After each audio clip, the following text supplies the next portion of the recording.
Derek Carr turns into a pumpkin. CJ Stroud is struggling a bit, and the NFL is unpredictable as always.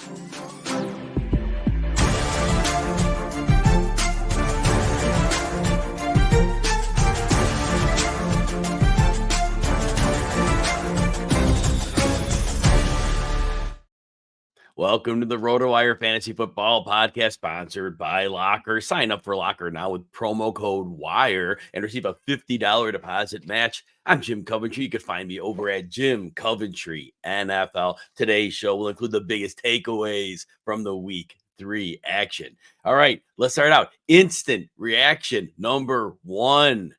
Derek Carr turns into a pumpkin, and the Saints lose to the Eagles. This game was 3-0 at the end of the third quarter. Neither team had it going on. Now the Eagles, Lane Johnson got a concussion, knocked out of the game. He's their right tackle. That was a thing. The offense is a little disjointed. Devontae Smith gets a concussion late in the second half of this game as well. But realistically, Jalen Hurts, it just doesn't seem to be a well put together passing game right now. It works in spurts, but it's enough to get things done, right? Well, Saquon Barkley ends up taking over this game. But let's actually get to the Philly side in a minute. Let's start with Derek Carr. So 3-0, and we assume this offense was humming. It was play action. It was rollouts. It was screens. And the Saints, this set it up as an easy matchup, because Philly's not been applying pressure on the quarterback. Philly is very, very vulnerable in the middle of the field. So it was like a perfect storm for where and how the Saints have been attacking. Didn't happen. They were basically the Eagles getting all over Alvin Kamara. Kamara gets to 87 yards, took 26 carries to get there. He had a beautiful isolation reception. Kamara did on a linebacker, had most of his 40 yards on that. That's the Alvin Kamara. We remember he does many things, but man, you get him lined up, isolated on a linebacker. And it was a very nice switch off where they had a receiver initially there, motioned him out. Beautiful thing. But that was really it. Chris Olave struck with a late touchdown. The Eagles had gotten a lead, and Derek Carr would have really had nothing. He gets 142 yards passing, but he had pressure on him.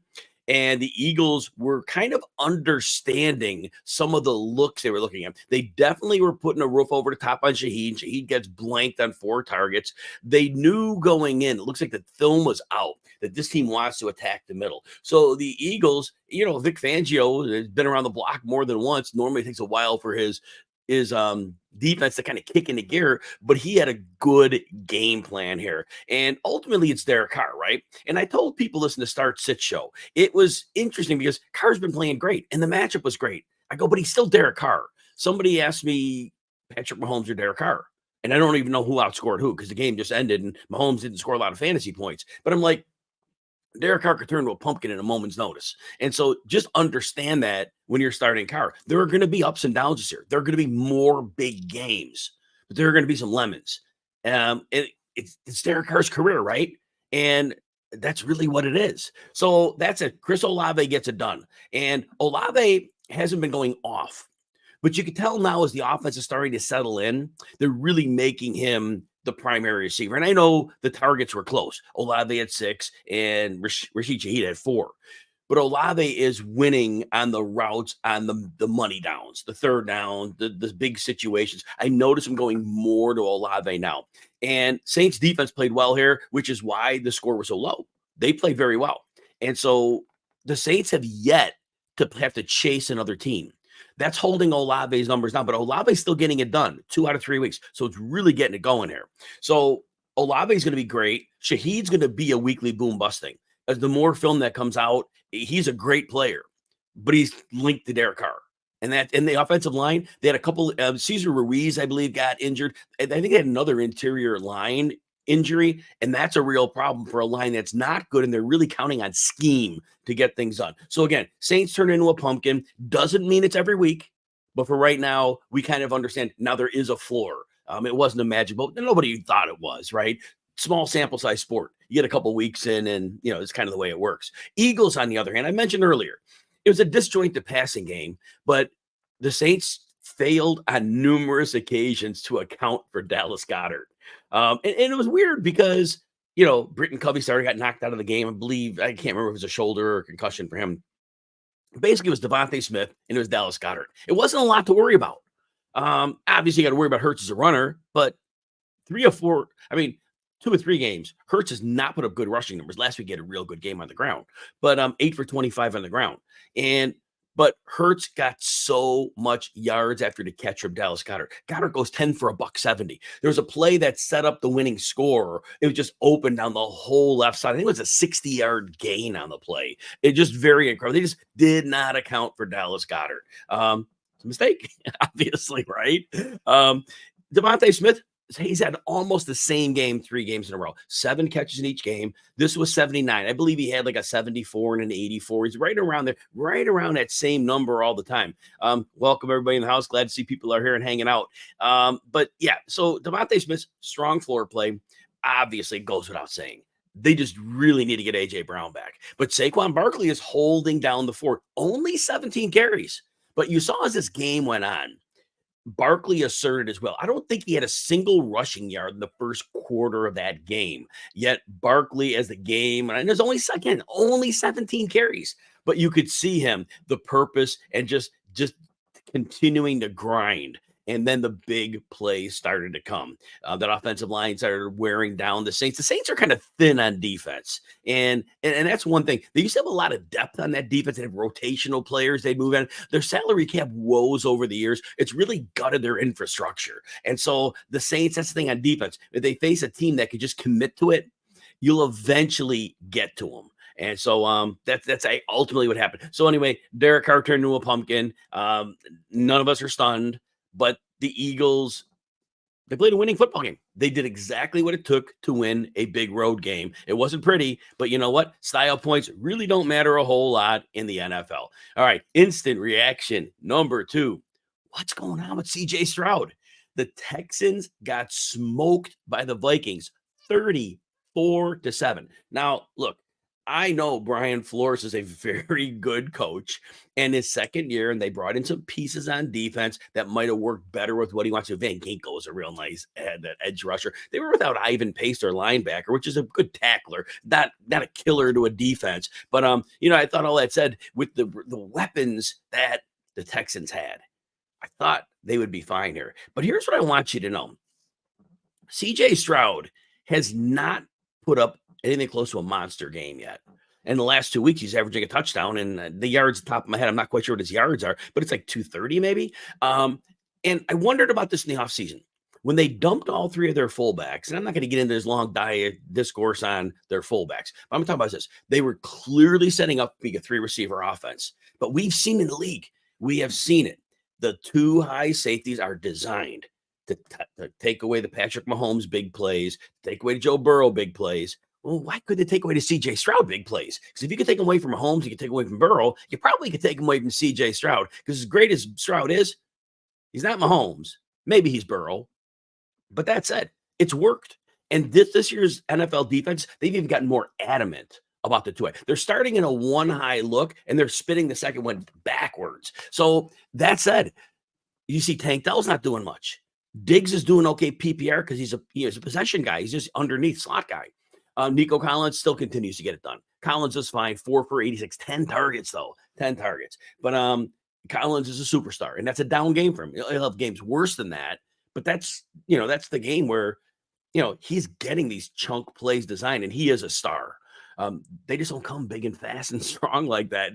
There aren't many receivers with that, mold and designed to be a clear alpha in an offense. It really works. But the running game, and we talked about this in the Start Sit show on Sunday. You get that on RotoWire YouTube every Sunday, 11 a.m. Eastern. Well, Cam Akers was in. Now, he got lucky and got a receiving touchdown, but I said, he's Cam Akers. And I've been a Cam Akers truther until recently. This year, I just got out on him. But we saw him carry fantasy teams with the Rams before for 6-7 weeks at a crack. And then all of a sudden he goes in the doghouse. And even before the Achilles last year with Minnesota, he had a chance there. And he had one decent game, and then he kind of fell off. 9 for 21 on the ground. And that's against Minnesota. Minnesota's been a good run defense, but if you got to worry about those 3 receivers, Mixon always had a lot of space to run. Akers, 9 for 21. Not good. And again, that 8-yard touchdown basically bailed his fantasy day. So you get 29 yards. So you got about 10 points. So you're okay with 10 points, but you wanted more, I'm sure. If you start in Akers, a lot of people thought they hit the jackpot here. Dario Gunbowale actually had one fewer yard on 2 receptions than Akers had on 10 touches. So there's that. But yeah, that said, I am worried about CJ Stroud right now because the way they're running their offense, they needed the Slowick system in last year where they had a fullback on the field. They drew a safety down and it opened up the field for Tank Dell and others. And they're not going back to it. Those players are gone. So they'll, hey, they got a lot of talent, but they got to figure some things out because right now they're at a disadvantage. Again, don't freak out if you got CJ Stroud. But remember, I think he only had one game with more than 2 touchdown passes last year in the regular season. It was that game against Tampa where he threw like 5, but it was a lot of 2 touchdown and 1 touchdown games. So the numbers aren't a whole lot different despite the increased talent. So other side of the ball, Sam Darnold. Oh my goodness. 10 touchdown passes in 3 games. Are you even kidding me? He briefly got knocked out of this game. He missed a snapper. Nick Mullins came in, and then Darnold found his way back in the field. I think at this point, man, if Sam Darnold could at all get on that field, he was getting out there because, man, it's just been a great run for him. Now, he makes mistakes. He still makes mistakes, but the offense is aggressive, and you got Justin Jefferson, and that helps. Did you know Justin Jefferson and Jalen Naylor have each scored in each of the first 3 games? That is pretty mind-blowing. Jordan Addison's missed a couple games with his second ankle injury of the summer, fall, what have you. They need to get him back, of course. But Aaron Jones can continue to get it done. Big game for Jones. 19 for $102. Catches 5 for 46 and a touchdown. Hopefully you didn't sit him. Aaron Jones, I keep saying it. He's still a superstar. It is what it is. He's aging, but he's playing at a high level. And last year he missed a lot of time, but the prior 5 years, he only missed 5 games in those 5 years. Or is it 4 games in 4 years? One of those 2. But he hasn't been a guy who's always missing time. So all that said, very, very excited for Sam Darnold. But remember, just like Derek Carr, he's Sam Darnold. And at some point, there's going to be some implosion coming. You can't keep up the 10 touchdown pass in 3 games. Hardly anybody can keep up that pace. So just understand that. Jefferson's getting enough done. He 80 yards here. He's not putting up the numbers last year, like with Nick Mullins, where he's putting up 119 yards a game. That's not happening. Last week, he had that long touchdown, 97 yards to get him into the 110-ish range. But he's kind of like a 90-yard guy with a great chance to score, but you'll take it. You'll take it. But it's not the Justin Jefferson numbers that you want, that 1,800 yards. That's probably not happening, but that's okay. Justin Jefferson's still a top, 6'7" receiver. So no worry at all there. All right. Let's talk about Locker, the new innovative fantasy app where you try to predict upcoming plays on the field. When I play blitz contests on Locker, I love that I can pay attention to game flow and player usage, make predictions about upcoming drives. The points I get give me a chance to finish in the money in those Locker 50-50 contests. Locker has a bunch of different contests, and they're all centered on answering questions in real time about upcoming plays and drives. The more accurate you are, the more money you can win. We also have a special RotoWire Locker League you can join for $10. Format simple. Play as many Locker contests as you want, and your best 10 scores are counted toward the league standings. Sign up today using the code ROTOLOCKER and get a $50 deposit match. Join the RotoWire Locker League and showcase your play calling skills with real cash on the line. All right, we are at instant reaction number 3. Anthony Richardson may not have the upside we hoped for, and that is a disappointment. Anthony Richardson, I think it might be time to worry about him. He's completed less than 50% of his passes through 3 games. That's a pretty brutal number. Now he's had those big plays, but the touchdowns aren't there now this week. Played the Bears, good defense, didn't happen. And as a runner, Richardson's not running for a lot right now. The opening game, he got in the end zone, but didn't get in last week. 8 for 24 on the ground this week. If he's only putting up 24 yards on the ground, that's not moving the needle. His passing was 10 for 20, $167, and 2 picks. So it was a terrible, terrible, terrible performance. And the short and intermediate accuracy are a real problem for him. The big cannon arm is there. He's going to make big plays, but it's a matter of when and who. And defenses at some point are just going to say, you know what? If he's not going to run but 6 to 8 times a game and he's not getting big yardage out of it, do we put a safety over the top and stop the deep play, or do we take our chances that he can't hit it? I'm not sure how defenses will approach it, but the Bears are a physical defense. And Jonathan Taylor ends up getting it done. Taylor, 23, a buck 10, a couple scores. Could have had a third. Trey Sermon came in and vultured one from him. That would have been a massive day for Taylor. Catches a 25-yard pass. But Michael Pittman's in real trouble here. Again, we talk about the short and intermediate passing. Well, Pittman 4 for 36. He's catching like 4 passes a game. He's barely, I don't think he's hit 40 yards. He's coming close. But you can't tolerate that. That's like flex maybe, PPR flex maybe. You're not getting double digits out of him, and that's a real problem. Josh Downs comes back in line of 3 for 22 on 5 targets. Yeah, again, not terrible, but it's nothing to be excited about. And Alec Pierce did catch a 44-yard pass. Surprise, surprise. 3 games in a row with a big catch, but there's no touchdown. So his fantasy day is 5 points. So again, not much. It was a Jonathan Taylor show. That was it. But there are real problems, and I don't know if Shane Steichen can scheme his way out of those. It's a concern right now. It's a real concern. All right. Same game, the Bears. Caleb Williams. We talked about this. Player I got wrong. We were talking on the Wednesday show with Jeff Erickson about rankings. We'll talk later about Kyren Williams. I got that one wrong horribly. He did wonderfully. The one I got right was Caleb Williams. I said, look, Indy can't rush the passer. Indy can't cover. They play 88% zone, the most in the league. I go, Caleb Williams can have a game here. It might not have been great for NFL, but for fantasy, if you started Caleb Williams, you got it done. Caleb Williams, 33 of 52, 363. Does throw 2 picks, but he throws 2 touchdowns. Runs for 8 yards. Nothing big there, but that's a good game for Caleb Williams. Now, the problem is going to be you're not playing the Colts every week. That interior offensive line is a disaster. The running game has no chance. This was a run defense of the Colts. No DeForest Buckner. They were getting gashed on the ground. DeAndre Swift, 13 carries, 20 yards. That's it. Roshan Johnson, he got to play only because Travis Homer is on the IR. Roshan Johnson hadn't played an offensive snap. Roshan Johnson gets 8 carries, goes for 30 yards. Catches 4 for 32. Khalil Herbert soiled the bet again, 4 for 9. He doesn't even have 2 yards per carry on the season. You know what? Roshan Johnson, he's a career special teamer. That's what he is. But you know what? He might be the running back 1 in this backfield. I think you make a speculative ad for him in waivers because DeAndre Swift, I know they paid him. That's 3 horrific games. And if Johnson could do anything, you got to put him on the field, I think. You can't keep running Swift out there where he gets nothing, and Khalil Herbert is worse than nothing. So I think Johnson has 5 targets in this game. I think he's going to get a shot to play a little bit. Do I know that for sure? No, but the tea leaves are pretty interesting there. So, I do think you make a speculative ad if you need running back. We all need running back help, right? And Johnson should be available in a lot of leagues, especially for 2 inactive. So there's that. DJ Moore got this weird bounce or carom off a Hail Mary at the end of the first half, like a 40-something yard gain, just missed getting in the end zone. Only ends up with 78 yards with that 44 on 10. Rome Odunze ends up with a big game. And I told people, start Odunze this week because of the matchup. But Odunze is going to be a superstar in the league. There's no arguing that one. But in a redraft league, Odunze's a sell because that big game, people know how good he is. But Caleb Williams, when he's under pressure, he's going to be horrible. It's going to take maybe in the second half it gets better, maybe. And I'm not even sure of that. That again, that interior line is terrible for the Bears. So when we look at this team, I have to think that the passing game is really, really going to scuffle. And Keenan Allen's going to come back and they're going to command some targets. So this is a perfect redraft only. Obviously, Dynasty, you love Romo Odunze. He's going to be a star, like I said. It's already showing no signs. You love that.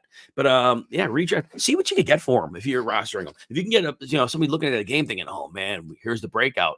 They might see Malik Neighbors going off and think, Odunze might be in line for the same thing. Shop him and see. Cole Kmet won't repeat this much. Catches 10 of 11 targets, 97 and a touchdown. He had done nothing the first 2 games. They did expand his usage in week 2. It was nothing special, but at least they've expanded. But obviously, again, 53 pass attempts, 52 pass attempts. That's not going to be the norm for Caleb Williams. And again, this soft Colts defense is going to be a very rare opportunity. So again, understand what it is. We like the week. At least Komet is on the radar as a streamer right now. But we will go over more of the reactions after we take a short break. All right. The instant reaction number 4. The Lions win with rushing and defense. They beat the Cardinals 20-13. It was an interesting game. Interesting game here. It was a weird game to watch, I will say that, but I loved how the Lions just got after it on the ground. They controlled the clock. They strangled out an opponent. They knew the Cardinals did not have a good defense. They knew they could be compromised there, and they took full advantage of that. They didn't have to get aggressive. Goff threw 23 passes. That's as many rushing attempts as David Montgomery had, who goes over 100 yards with a touchdown, and he caught 3 passes. Jahmyr Gibbs, 16 for 83. Great day on the ground in terms of yards per carry, right? He did get credit for 20 receiving yards and a touchdown, but it wasn't on a catch. It was the pass to St. Brown who lateraled the ball over to Gibbs. So Gibbs gets 0 catches, 20 receiving yards, and a receiving touchdown and no targets. So that you're not going to see that too often happen. But it's perfect for Gibbs. So it ends up 103 yards, scrimmage yards, and a touchdown. You definitely take that. You'd like more, but you're definitely going to take that. And whereas Montgomery goes 122 yards and a touchdown. Montgomery best. I had them both as top 12 plays this week. And Montgomery right at number 12. There's a lot of weeks you're going to be able to play both of these guys. The Lions are better on defense. They're getting pressure. They're rotating some corners, and they had some injuries today. They had some Arnold was on and off the field at points, but they're getting enough done. They're getting enough done, and I do think they're going to solidify their corners over the season when they get a little more seasoning, and that overall passers led by Aiden Hutchinson. Yeah, I think it's going to be a factor. But Jameson Williams had a quiet game, but again, Goff threw 23 passes. So J-Mo goes 1 for 9 on 3 targets. And then there was the Sam Laporta thing, 2 for 36. He was in and out with an ankle, came back twice. Doesn't look right. We'll see what his ankle checks out after the game. Sometimes swelling hits, so we'll have to find out how that looks. But that was an unfortunate reality. Laporta was really limping around quite a bit. Brock Wright steps in 4 for 34 and 5. Don't count on much of that. But Amon-Ra St. Brown has his usual game. 8 targets, 75 yards, and a touchdown. So real nice there. Yeah, real nice performance there. So overall, though, they strangled them out, and that's exactly what you need to do. Run, strangle the clock. Just beat down an opponent. And it was a close game on the scoreboard, but it really didn't ever seem that close. And Kyler Murray, for once, was a little uncomfortable in this one. 21 to 34, flipping the other side. 207, a touchdown to pick. He runs for 45 again, though. So he's run for 45 and then 2 games in the upper 50s. So Murray has been gold on the ground this year. So there's that. We know the Lions are the best run defense in the league. And I was interested to see how the Cardinals would approach this because they're very multiple. They're different running approaches, not just the same thing. And they do kind of find ways to get things going. Not for James Conner today. Like, I love Conner. I think he's a phenomenal back. 9 for 17, a catch for 8. The Lions were not giving up anything. And with that Arizona offensive line, there were no holes to be had. Wasn't going to happen. Trey Benson gets a couple token carries. DeMercado gets a couple token carries. But again, Conner's the bell cow. He's going to be fine. You have games like this. The matchup was brutal. Is what it is. It was just the offensive line didn't give him anything, and they needed to get that. Marvin Harrison does it again, though. 5 for 64 and a touchdown. Need 11 targets to get there. But again, Harrison now with that level of target volume, he has a good chance to come close to getting near that 80. He won't reach it. You won't be like, ADP, second round pick, 15th pick overall. He probably won't make that, but he's not going to be too far off. I think when you're drafting him where he was, you're looking at a 1,200 plus season. And I think he's more, I would say more like 1,000, maybe 1,100. He's somewhere split the difference on that. He'll be fine. Michael Wilson finally showed up. Good outside receiver, getting him the ball a bit, which was really, really nice. 8 for 64 on 9 targets. The loser was Trey McBride. 6 targets, 3 for 25. It looked like the Lions were taking an aggressive approach in the middle of the field, trying to make Murray work to the outside, but Murray's comfortable there. So it worked, though. It worked. So, and by focusing on the middle of the field, that also worked on James Conner as well. So there's that, right? So, yeah, overall, though, not worried about the Cardinals. The Lions are a really solid, complete team. The defense isn't great. Better than it was last year. So I'm very excited to see how they move as the year goes forward. All right, we have instant reaction number 5. The Ravens, despite a close score on the scoreboard, physically dominate the Dallas Cowboys. The game ends up 28-25. Brandon Aubrey gets an onside kick. Dallas makes some noise late, but ultimately this game was well in control much earlier. And it was finally nice. And I got to get snap counts in the morning. I want to see how much Patrick Ricard was actually on the field, but they did make a more concerted effort. I did notice they were putting more physical personnel on the field. Andrews and Likely were non-factors, but for the Ravens to impose their will in the running game with 3 new offensive linemen who are struggling, they're going to have to commit some resources. And Henry goes off 25 for $151 and a couple touchdowns, chipped in a 23-yard reception as well. Even Justice Hill, 5 for 33. Lamar runs for 87 and a touchdown. So they were, counting off my head, 270 rushing yards in this game. Yeah, Mike Zimmer's defense in theory was going to be good against the run. They don't have the talent. They got Micah Parsons as a superstar. They got DeMarcus Lawrence, great pass rushers. Really, in the middle of that defense, they're just very vulnerable. They could get out physical, and the Ravens just took it to them today. They didn't have to pass much. Rashad Bateman scored a touchdown on everybody's bench, but 3 for 28, nothing there. Aguilar caught a 56-yard pass, but really, the best tight end was Charlie Kohler, 1 catch, 30 yards. Andrews and Likely combined, 1 catch, 4 yards. It went to Likely. Each had 1 target. They didn't need to use the passing game. 15 pass attempts for Lamar. But that's, again, I said in week 1, the Ravens have to come up with an identity because they didn't in week 1 have an identity. Week 2, it was a little bit more. They're putting Ricard in a block a little bit more to help the line. I don't know if this is opponent-based. And again, I think it takes a good 5 weeks to figure these teams out. That's a real big one, like to really see enough to say, okay, I kind of got this. So that's kind of what we're looking at right here. But I do think that said that the Ravens have to realize they got Derrick Henry. They got a really good defense. Not a great defense, they got a really good defense. If they come in physical and they use that Henry Jackson 1-2 punch, they're going to be really hard to stop. And again, with 15 attempts, Zay Flowers struggled 3 for 20. Not his fault. 15 passes. Not much to go around. Lamar throws for $182 and a touchdown. Again, ran for 87 touchdowns. His fantasy day was just fine. And then Dallas. Last year, Dallas was great after their bye. I gave Mike McCarthy credit. They realized they couldn't run, so what do? They just threw the ball all day long. Well, they lost a lot of offensive line talent in the offseason. They got a rookie left tackle. Their right tackle, Terrence Steele, it's a turnstile. They got a rookie center. It's just not working. The Prescott fantasy numbers are fine. The fantasy numbers were great. It got into garbage time, and Dallas put up beautiful garbage. Prescott did beautiful garbage time numbers, 379 and 2 touchdowns. He ran one in. For fantasy, you got lucky with Prescott because it was an ugly game. But that's a disconnect between fantasy and real football sometimes. The running game, Dowdle's a lead. Elliott is just phased out. 3 carries, 6 yards, and a 6-yard catch. Dowdle didn't do a lot, but he ended up with 56 yards, 8 for 32 on the ground, caught a few passes too, added to that. So there's that. But right now, Zeke Elliott, unless something happens, he's probably kind of useless for fantasy unless, again, something changes. But I don't know that it's going to right now. Not like Dowdle's lighting it up, but I thought Elliott played well in week 1. Don't really know what changed there. CeeDee Lamb, 4 for 67, 7 targets. It's not enough targets. Defenses kind of know with the offensive line. If you put a little press on the receiver early, Prescott's going to have that much time. So that's going to be a problem. So we got to worry about that. So yeah, this is a tough go for them.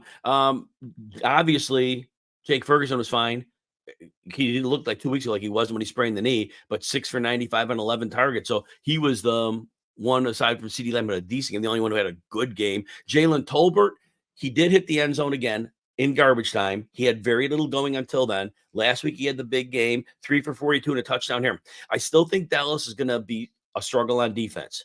And I do think in a deeper league, you're still, if you didn't add Tolbert last week, I think you'll take a look at him because I think there's going to be enough garbage time. And realistically, defense are doing a better job with CeeDee Lamb for now. So I do think Tolbert, it's not going to be like a high upside guy. But again, deep leagues, we got to think about these things, right? All right, instant reaction number 6. We have the Dolphins offense is in serious trouble right now. And obviously, we lost Tua for a while. We don't know how long that's going to be. Really don't know the fallout of all this, but I think it's time to panic. I was with a long week Miami had. I figured that Mike McDaniel would cook up a lot of quick hitters to get Tyreek, get Jalen Waddle in space. Ultimately, the quarterback was so flawed. What do you do, right? Skylar Thompson, he got knocked out of that game. Tim Boyle came in, actually completed 7 of 13 for 79 yards. But it was a slightly more effective than Thompson. Not that either was effective, right? But here's the problem. Seattle faces them, and they realize, well, Miami doesn't have a quarterback. So what are we going to do? Let's load everybody up. We talk about it all the time. It's what you have to do defensively, right? Well, that hurts Devon Achane. 11 carries for 30 yards. Now, he didn't put the crazy receiving numbers, 3 for 28. So he gets 58 yards and 3 catches, 8.8. But defenses, until they have a quarterback, I love it, Jazz. Tyler Huntley time. Get a little mobile element in there. Yeah, I like that. So, yes, but that's the thing. Defenses are going to be able to overplay it, and they're going to dare him to win. And I don't know that Skylar Thompson can do that. And honestly, Tyler Huntley, as much as, he's a fun story, we saw him exposed after a few games. That sounds wrong, but you know what I mean? He got exposed as what he couldn't do. He had a real nice start with the Ravens, but then once he was figured out and the film was out, it was a disaster. That's why he's floated around the fringe of rosters for a while. So Jonnu Smith didn't do much. Tyreek Hill, 3 for 40 on 5 targets. Jalen Waddle, 4 for 26 on 5 targets. I lowered them in my rankings. I didn't lower them enough. Next week, I haven't gotten the matchup. I'm still grinding this week. Obviously, we're just doing reactions from watching football all day. But I have to say, I don't know how I put Hill and Waddle inside my top 20 receivers. As of right now, I'm really going to struggle how to do that because I don't think Miami can move the ball through the air. Again, I haven't gotten as far as opponents for next week and all that. So obviously, we're still Sunday. So we'll definitely look at that. So, Seattle was a weird game. It was a weird game for them. It was like they knew they had a compromised opponent. They got a quick lead. DK Metcalf, beautiful 71-yard touchdown pass, got past the defense. Jalen Ramsey was not on him for that one. Not that it mattered. But then they kind of coasted.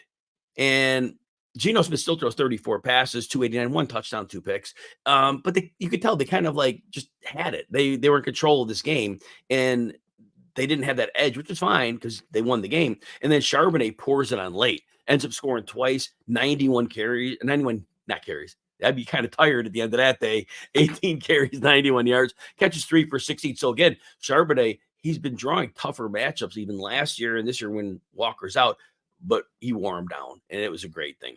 The receiving game, look, Metcalf had that 71-yard catch. Otherwise, he was 4 for $104. So most of it was on one. Lockett 5 for 46. He got 8 targets. So he's been up, down, and up with targets. Smith and Jigba 3 for 39. Again, they were in control of the game. Noah Fant actually does well, 6 for 60. But it was just they were in control, and they never had to get aggressive. They didn't have to unload the bag of tricks. And that's probably all there was to it. All right, let's look at a few of the comments here, and then we'll get out of here and see what we got here. Flip through these real quick here. Jamie, welcome aboard. Let's see here. Look here. Rashee Rice. I see a mention of Rashee Rice. Yeah, once Hollywood Brown was done for the year, Rashee Rice is going to be flat. I didn't see the targets for today yet because I've just been working there. But he's probably going to average close to 8-9 targets a game. There are games that have plenty more than that. He is going to be just a beautiful fantasy player. What a steal in the drafts when you got him a little bit later, especially earlier in draft season. And let's see here. Philly Mike won 10 grand in DFS with Dalton, Jawan Jennings, Amari Cooper, and neighbors. You got congratulations, Philly Mike. That's a great day. Kyron Williams. Oh, yeah, I want to quickly talk about him. Volume is king in fantasy football. 3.7 yards per carry. Who cares? Scored 3 touchdowns. I don't want to throw any shade on Kyron Williams here. He got it done. Great fantasy day. Hopefully you started him. Hopefully he won your game. The 49ers, this happens all the time. When you have a compromised opponent, they don't show up. And it's in all sports. It happens all the time. And you could tell the 49ers defense should have just completely obliterated the Rams' defeated offensive line that are down 2 interior players. They should have just created havoc all day long. They often were not even getting close to Matthew Stafford. It wasn't a Sean McVay genius thing. It was like they just did not show up. And, Tutu Atwell had 95 yards. Remember last year, first 9-10 games, he was in that downfield role and he was eating. Well, he's back in the downfield role and the line's a problem. So I'm worried about that. But I do think if you're in a deep league, you can't take a look at Atwell. But again, if teams come in prepared for them and they're going to rush the interior, it might be hard. But, there's still a shot. McVay does get things done. But yeah, hats off to Kyron Williams. Great game for the young man. 3 touchdowns, just a beautiful performance for him. Took what he was in front of him, and you can't fault him for that. Man's playing football, and that's what you got to love about it. So Houston was on a short week on the road. They just haven't looked good though. And I get that's a great point, Lyle. It's a wonderful point. Those short weeks, they do mean a lot for sure. But they didn't look good last week either. And again, there's the 2 high shells are going to be a problem. They're going to have to figure something out. Not that they can't, they might, and that'd be good. Comments on Anthony Richardson. Caleb Williams, again, I haven't gotten as far as future schedule. It's such a grind and a good grind. It's a beautiful grind, but I haven't gotten there. Bijan Robinson, 1.9 yards per carry. Algier, the change of pace guy, yeah, hit him up pretty good. That happens. The Chiefs kind of knew, let Kirk Cousins beat us. Don't let Robinson beat us. That's Spagnuolo. Spagnuolo is an amazing coach. And, man, the Falcons had every opportunity to win that game late. They didn't play it right. They had a second down where they ran. Don't get it to Drake London. Give Drake London a shot to beat him. And didn't happen, is what it is. But yeah, that's where coaching matters a whole lot. Brunson, can't fault you for starting Jameson Williams. They didn't throw the ball. They didn't have to. But Jameson Williams is going to be fine this year. But all these guys have down games, right? So we just got to understand that. So I get it. Anything else we got here? Let's see what we go here. A lot of comments. Thanks for showing up, everybody. And thanks for listening. RotoWire covers all the fantasy sports. You can get a free 2-day trial with no credit card needed. You just go to rotowire.com/pod. Check us out. If you like us, join the team. If not, we're happy you checked us out. We'll have shows all week on RotoWire YouTube. Check the fantasy football YouTube page out. If you're not there right now, I'm on there most of the week. Subscribe if you could. Like videos, I'd appreciate it greatly. We want to thank our sponsor, Locker. You can sign up for Locker now with the promo code WIRE and receive a $50 deposit match. And thanks everyone for listening. Come back next week for another episode of the RotoWire Fantasy Football Podcast.